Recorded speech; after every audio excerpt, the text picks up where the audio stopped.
गांव में एक महात्मा रहते थे और वो उन के लोगों के बीच में बहुत ही ज़्यादा पॉपुलर थे। उनके पॉपुलैरिटी का सबसे बड़ा कारण था उनका एक आंसर जो वो हर प्रकार की समस्या के लिए दिया करते थे। कोई भी लोग उनके पास किसी भी प्रकार की प्रॉब्लम्स लेकर क्यों ना आए, वो उनका आंसर एक ही रहता था, ग्रो अप। तो उनका जो ये आंसर था ग्रो अप का, एक ही टर्म यूज़ करना सबको बड़ा क्यूरियोसिटी पैदा करता था कि आखिरकार इसका मतलब क्या होता है। अगर मान लीजिए कोई पर्सन गुरु जी के पास ये समस्या लेकर गया कि लाइफ में मेरी ना ग्रोथ नहीं हो रही है या लाइफ में मैं कुछ अचीव नहीं कर पा रहा, अच्छा, तो महात्मा जी का आंसर होता था ग्रो अप। फिर अगर कोई उनके पास प्रॉब्लम लेकर पहुंचा कि मैं लाइफ में बहुत अनहैप्पी हूँ, मुझे क्या करना चाहिए हैप्पी होने के लिए, तो भी उनका आंसर रहता था ग्रो अप। और इसी तरीके से फॉर एग्जांपल कोई स्टूडेंट उनके पास गया और वो बोलेगा कि मैं एकेडमिकली अच्छा परफॉर्म नहीं कर रहा हूँ, तो भी गुरुजी का आंसर क्या होता था, ग्रो अप। तो आखिरकार एक दिन एक महिला ने आकर गुरुजी से पूछ ही लिया कि ग्रो अप का मतलब क्या है, आप किस व्यक्ति को कहते हो कि ये ग्रो अप है, what is the meaning of grow up, और किस पर्सन को आप कहेंगे कि ये ग्रो अप कैटेगरी में आता है। तो अब गुरुजी को इसका आंसर देना पड़ा कि उनका मतलब क्या है। तो उन्होंने कुछ स्टोरी सुनाई और डिफाइन किया कि ग्रो अप का मतलब है being truthful. It is as simple as, जैसे कि हम बीइंग अ स्टूडेंट कई बार अपने पेरेंट्स को बोलते हैं, नहीं नहीं मम्मी आज तो हमने पूरा दिन पढ़ाई की, लेकिन एक्चुअली में शायद हमने 1 घंटे भी नहीं पढ़े थे। पूरा समय हमने सिर्फ फ्रेंडशिप निभाने में, बर्थडे पार्टीज करने पे या कोई एक्स्ट्रा कैरिकुलर एक्टिविटीज करने पे टाइम पास कर दिया, और एक्चुअल में हमने कोई जेन्युइन स्टडी करी ही नहीं उस दिन। बट हमने क्या बोला अपनी माँ से कि नहीं, हमने तो आज पूरा दिन पढ़ाई करी है।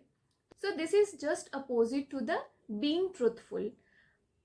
इस स्टोरी के माध्यम से कॉलेज लाइफ की एक्सपीरियंस के आधार पर मैं आज कुछ एडवाइसेस आपके साथ शेयर करना चाहूँगी यहाँ पर, एंड आई होप सो कि ये हेल्प करेगा आपकी कॉलेज लाइफ में। तो जब हम कॉलेज लाइफ में शिफ्ट होते हैं तो एक ट्रांजिशन फेज होता है। इसके पहले हम स्कूल लाइफ में होते हैं, और स्कूल लाइफ से कॉलेज लाइफ का जो आने का टाइम पीरियड होता है, जो ये ट्रांसफॉर्मेशन होता है जिसे हम ट्रांजिशन कहते हैं, इतना स्मूथ होता नहीं है जितना हम इसे समझते हैं।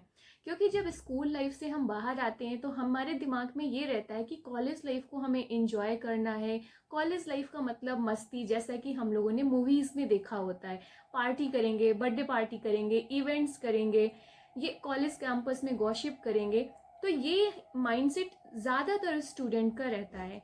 बट गाइस ट्रस्ट मी, जो ये ट्रांजिशन है ये इतना स्मूथ होता नहीं है, ये बहुत डिफ़िकल्ट होता है अगर आप इसे बैलेंस नहीं कर पाए तो कुछ प्रॉब्लम्स आती हैं जब हम कॉलेज लाइफ में होते हैं। मोस्ट इम्पॉर्टेंट थिंग जो आती है वो होती है टाइम मैनेजमेंट। टाइम मैनेजमेंट का मतलब यहाँ पर ये है, क्योंकि जो कॉलेज लाइफ है वो एकेडमिकली बहुत ही ऑक्युपाइड होती है। आपकी सुबह मॉर्निंग 10 बजे क्लास है, इसके बाद आपकी 2 बजे क्लास है, हो सकता है 5 बजे क्लास हो, फिर इवेंट्स भी है, राइट, एक्स्ट्रा कैरिकुलर एक्टिविटीज़ में भी पार्टिसिपेट करना है, हो सकता है साथ में आप किसी कंपटीशन की प्रिपरेशन कर रहे हो, आप कोचिंग भी कर रहे होंगे। तो ऑक्युपाइड होते हैं आप पूरा होल डे के लिए। तो हमें लगता तो है कि हम पढ़ाई कर रहे हैं, लेकिन हमें सेल्फ स्टडी का टाइम नहीं मिलता है। तो इस प्रॉब्लम का सलूशन ये हो सकता है कि आप अपना शेड्यूल बनाएं। शेड्यूल का मतलब ये नहीं है जो हम स्कूल टाइम पे बनाते थे, टाइम टेबल, कि इस दिन इतने से इतने बजे तक हम स्कूल में रहेंगे। फॉर एग्जांपल मॉर्निंग 8 AM से लेकर 2 PM तक हम स्कूल पे रहेंगे, फिर या आकर हम कोचिंग क्लास जाएंगे, फिर सेल्फ स्टडी करेंगे। ये हमारी टाइम टेबल रहता था।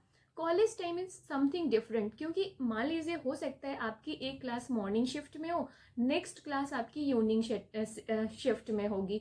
फिर जो बीच का टाइम पीरियड होता है, ज़्यादातर हम स्टूडेंट्स उसे क्या करते हैं, कॉलेज कैंपस में गॉसिप करने पे निकाल देते हैं।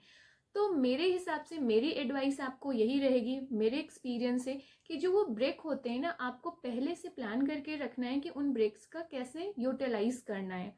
तो आपके पास मॉर्निंग्स में ही शेड्यूल होना चाहिए होल डे का, कि कौन सी क्लास, जो क्लास शेड्यूल क्या है आपका, उनके बीच में जो ब्रेक है उसमें आपको क्या करना है, कौन सा बुक फिनिश करनी है, क्या लेक्चर्स ख़त्म करने हैं, क्योंकि एकेडमिक लाइफ कॉलेज की बहुत ज़्यादा चैलेंजिंग होती है, साथ ही साथ आपको सोशल रिलेशन भी मैनेज करने हैं। तो time management most important area है जिसमें आपको काम करना चाहिए। And the best thing is that कि आप अपनी प्रायोरिटीज़ को शेड्यूल करो और उसके हिसाब से एक्शन लो, ताकि आपका जो ब्रेन है वो प्रोग्राम हो सके कि हाँ आप पूरा होल डे मुझे क्या क्या करना है। इसे कहते हैं हम टू डू लिस्ट। तो आपके पास टू डू लिस्ट होनी चाहिए एवरी डे की कि आज आपका क्या क्या टास्क है, और टास्क की इम्पोर्टेंस के हिसाब से उसे प्रायोरिटी पे रखो। तो आई होप कि ये पॉइंट आपको समझ में आया होगा। क्या आप इस पॉइंट से रिलेट कर पा रहे हैं?